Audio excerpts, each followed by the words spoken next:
De ces écoles est venue la technique architecturale, cette science de l'équilibre qui permit en 1180, par le recours aux arcs-boutants, d'élever d'un seul coup, 1,5 fois plus haut qu'on ne l'avait fait jusqu'alors, le chœur de Notre-Dame de Paris, et qui permit par le calcul, par l'équerre, par le compas, d'évider le mur, de se libérer du matériau, de vaincre la pesanteur. Et de ces écoles est venu l'art souverain de ces spécialistes que sont les architectes du XIIIe siècle.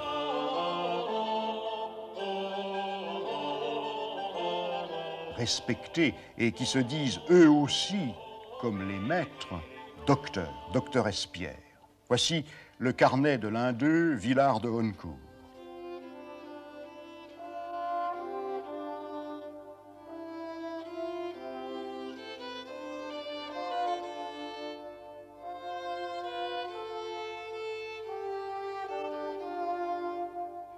Tout ce qu'il doit à la logique. La cathédrale est conçue logiquement par le raisonnement. Elle coordonne en un ensemble des séries d'éléments discrets. Et peu à peu, l'envahissement du rationnel, cette rigidité d'épure toujours plus froide, abstraite.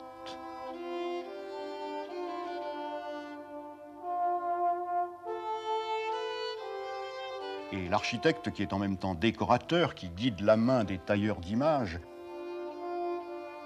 est amené également à manipuler rationnellement la nature, à la traiter, comme le voulut Cézanne, par le carré et par le cercle, par la géométrie. Pourquoi? Parce que la raison, c'est Dieu, c'est le plan divin, et qu'il faut retrouver sous le désordre des apparences, cette forme parfaite, primitive, initiale. Toutefois, l'école apprend aussi à ouvrir les yeux. Les intellectuels ne vivaient pas enfermés dans des chambres. Ils vivaient plus souvent parmi les prés, dans les vergers, et le naturel ouvrage de Dieu leur paraissait de moins en moins haïssable. Et ainsi, la sève monte peu à peu le long des fûts de Notre-Dame de Paris. Elle parvient à leurs chapiteaux, elle s'insinue dans leur couronne végétale.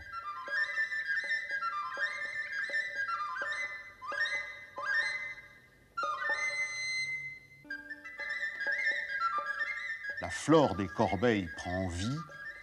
Le concret, on peut identifier telle feuille, distinguer telle espèce.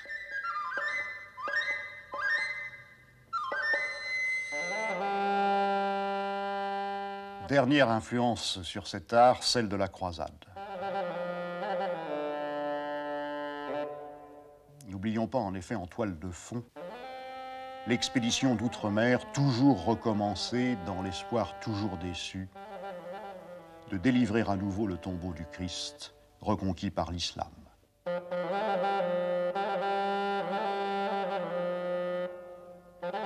Pas de succès sur les musulmans coriaces, mais une victoire au moins sur les chrétiens orientaux réputés schismatiques, la conquête de Constantinople, 1204.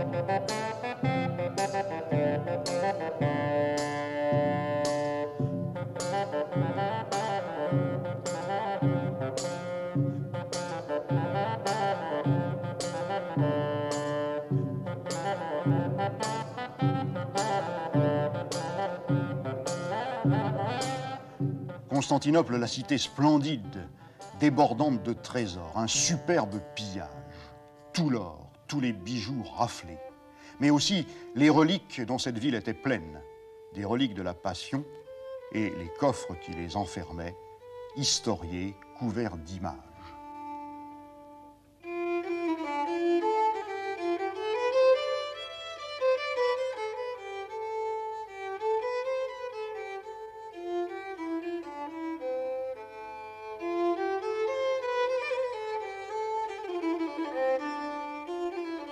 et ce butin mirifique accéléra d'un coup le mouvement qui, depuis plus d'un siècle, portait les chrétiens d'Occident à méditer sur la vie terrestre du Christ. Il leur montra les images de la souffrance de Jésus que l'art byzantin fertile avait inventé. Et sur le carnet de Villard de Honnecourt, le crucifié se tord de douleur, son corps s'abat lorsque Nicodème le dépose de la croix dans la déploration, une méditation sur la mort de Dieu qui vient en droite ligne de la spiritualité byzantine, de Byzance un moment soumise. Et quelques décennies seulement séparent cette image bouleversante du dépouillement abstrait du monastère cistercien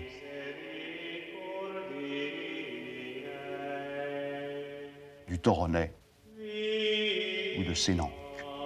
L'histoire en ce temps, l'histoire de tout, et notamment l'histoire du christianisme, allait beaucoup plus vite qu'on ne le croit généralement.